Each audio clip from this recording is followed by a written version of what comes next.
Welcome to Communist China. Today we will be looking at the actions made by Mao Zedong in Communist China.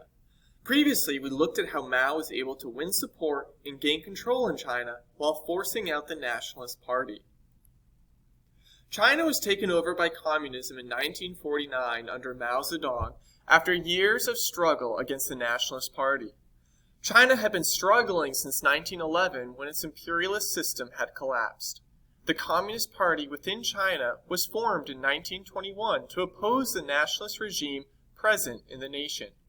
Although the Nationalist Party promoted modern developments, the countryside of China remained impoverished. When Communist Party was driven out of the cities by the Nationalist Party, the Communists began its recruitment of peasants of the countryside, who they won over a long gradual period. In order to improve recruitment, the Communists made many reforms in regards to women's rights. Mao outlawed arranged marriages, made divorce easier, gave women the right to vote and own property, promised equal shares of land reform initiatives to men and women, and promoted women's associations. When Japan invaded China right before World War II, the Chinese people grew frustrated with the Nationalist Party and turned towards the Communist Party within China. Furthermore, the Communists expressed a demand for social change and honesty that the Nationalist Party lacked. As a result, the Nationalist Party quickly lost influence in China after World War II, and the Communist Party took over in 1949. With China now under control of the Communist Party, Mao ordered the nationalization of Chinese industries.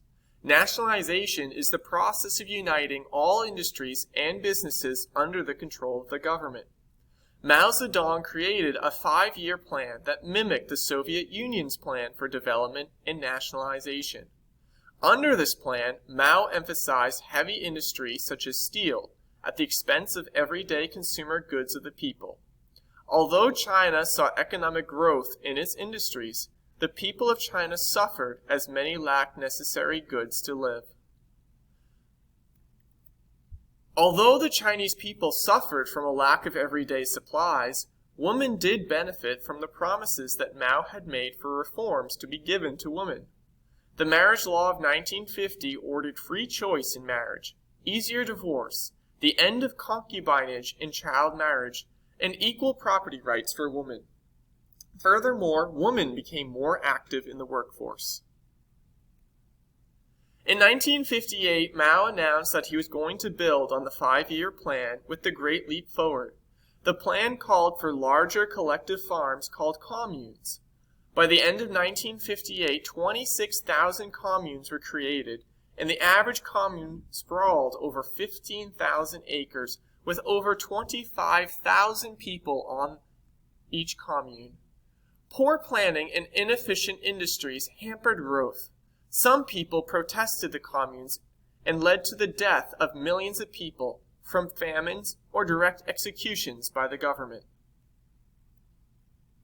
From 1966 to 1968, Mao Zedong set forth a new program to inspire cultural pride in Communist China.